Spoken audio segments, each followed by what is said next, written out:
Hi guys, நான் இன்றைக்கி என்னோடய 7 மந்த் பேபிக்கு என்ன பிரேக்ஃபாஸ்ட் கொடுத்தேன்றது தான் இந்த வீடியோவில் பார்க்க போகிறோம். ரொம்பவே ஒரு சிம்பிளான மெனு தான். ராகி கூழ் தான் எடுத்திருக்கேன், ஆனால் என்னோடய ஸ்டைலில் வாங்க பார்க்கலாம். அதுக்கு ஃபஸ்ட்டு நான் 2 டேபிள் ஸ்பூன் ராகி பவுடர் எடுத்திருக்கேன். அப்புறம் ஒரு ஏலக்கி பனானாவை கட் பண்ணியிருக்கேன். இது ஆப்ஷனல், நீங்கள் எந்த வாழைப்பழம் வேணாலும் செலக்ட் பண்ணலாம். இப்போ 2 பேரிச்சம்பழம் எடுத்திருக்கேன். ஸ்டவ் ஆன் பண்ணி ஒரு பாத்திரம் வச்சு 3 கப் போல் தண்ணி விட்டுக்கோங்க. நம்ம எடுத்து வச்ச ராகி பவுடரில் தண்ணி விட்டு கட்டி இல்லாமல் கலந்து விட்டுக்கோங்க. அதை இப்போ இந்த தண்ணியில் போட்டு நல்லா மிக்ஸ் பண்ணிக்கலாம். கட்டிடாத அளவுக்கு நல்லா கலந்து விட்டுக்கோங்க. இப்போ நம்ம எடுத்து வச்சிருந்த பேரிச்சம்பழத்தையும் இதில் போட்டுக்கலாம். அப்புறம் நம்ம கட் பண்ணி வச்சிருந்த வாழைப்பழத்தையும் இதில் போட்டுக்கலாம். நீங்கள் ரெட் பனானா கூட யூஸ் பண்ணுங்க, எனக்கு அது கிடைக்கல.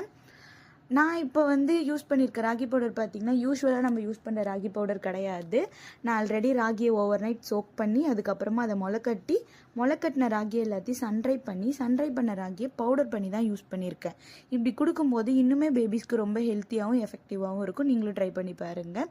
இந்த கன்சிஸ்டன்சி வர அளவுக்கு நல்லா கலந்து விட்டுக்கோங்க. இப்போ அதை ஒரு மிக்சரில் போட்டு நல்லா கிரைண்ட் பண்ணி ஒரு ஃபில்டர் வச்சு ஃபில்டர் பண்ணிக்கோங்க. ஏன்னா நான் ராகி பவுடரை சளிச்செல்லாம் யூஸ் பண்ணலை, அதனால தான் இந்த மெத்தட் யூஸ் பண்ணுறேன். பெரிய பார்ட்டிகல்ஸ் எதுவுமே இல்லாமல் ரொம்ப ஸ்மூத்தியான டெக்ஸ்சர் கிடைக்கும். பேபிஸ்க்கும் சாப்பிட ஈஸியாக இருக்கும். இப்போ இது பேபிக்கு கொடுக்க தயாராகிடுச்சு. உங்களுக்கு இந்த வீடியோ பிடிச்சிருந்தால் மறக்காமல் நம்ம சேனலை சப்ஸ்கிரைப் பண்ணிட்டு லைக் பண்ணிட்டு ஷேர் பண்ணுங்கள்.